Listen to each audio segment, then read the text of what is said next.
Welcome to Dental Notes and Mnemonics. Today we are going to discuss about the lesions having ground glass appearance on radiographs. So without any delay, let's get started.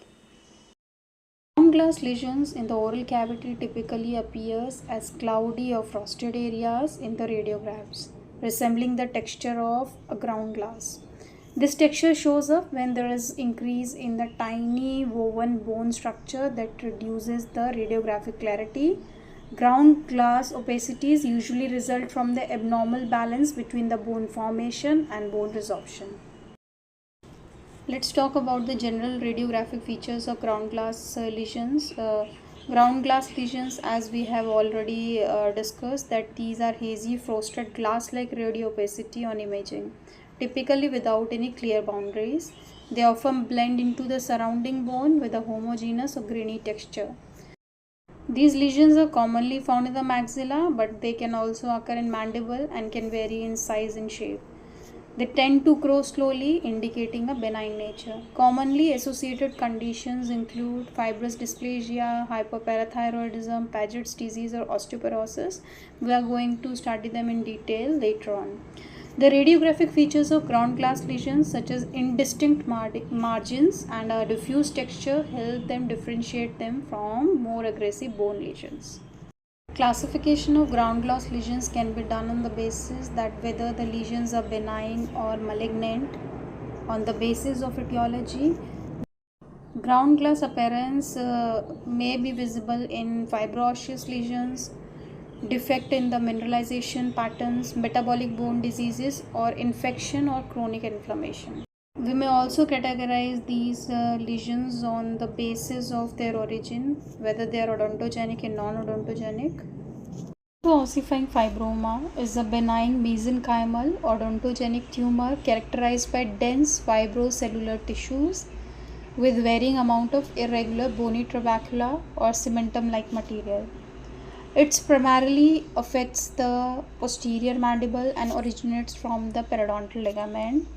Cemento-ossifying fibroma is commonly diagnosed in third and fourth decade of the life with the female predominance. So after odontogenic origin, we'll move to the non-odontogenic lesions, which shows the ground glass appearance. First of all, we'll start with the fibrous dysplasia. Fibrous dysplasia is a benign fibroosseous disorder where the normal bone is replaced by fibrous tissue and islands of disorganized bone. There are three types of fibrous dysplasia. One is the monoostotic form, which involves a single bone. It is the most common fibrous dysplasia. Second is polyostotic. It affects the multiple bones.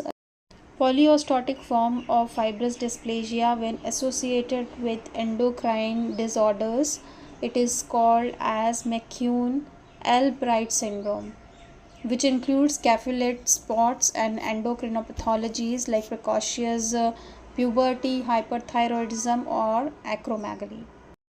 Along with the ground glass appearance, fibrous dysplasia on radiograph shows the fusiform bony expansion with maintained cortical bone. Lesions in the jaw shows poor definition, and this one character distinguishes it from the cemento-ossifying fiber. Now we'll talk about Paget's disease. Paget disease of a bone is a chronic disorder with accelerated bone remodeling due to dysregulated osteoclast and osteoblast activity. It leads to area of excessive bone resorption and abnormal bone accumulation. Radiographically, early lesions appear punched out radiolucencies. In the mixed phase, it appears ground glass or cotton wool in appearance. In the late phase of the disease, it homogeneously sclerotic bone with the enlargement. Paget's disease predominantly affects the axial skeleton and skull, but the jaw involvement is rare. Paget disease is bilateral and it involves multiple bones like fibrous dysplasia, skull lesion showing the cotton wool appearance, and osteoporosis circumscripta. Renal osteodystrophy manifests through various radiographic patterns, each with its unique characteristic. It is closely linked to the metabolic effects of chronic kidney diseases, particularly secondary hyperparathyroidism and vitamin D deficiency. The other two lesions which may provide a ground glass appearance on the X-rays, osteoporosis or chronic osteomyelitis. Osteoporosis, there is diffused reduction in the bone density. Severe cases may cause hazy ground glass patterns. Clinically, it is usually asymptomatic in early stages and associated with the old age and hormonal changes.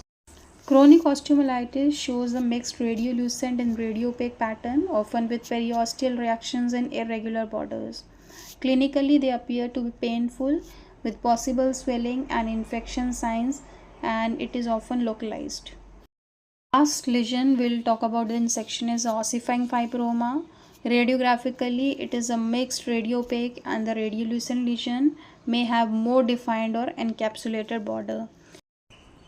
Thank you so much for watching and supporting this channel. I appreciate every view, like and comment. It truly motivates me to keep creating more content like this. If you are new here, don't forget to subscribe for more. Thanks again and see you in the next video. Till then, bye bye, take care.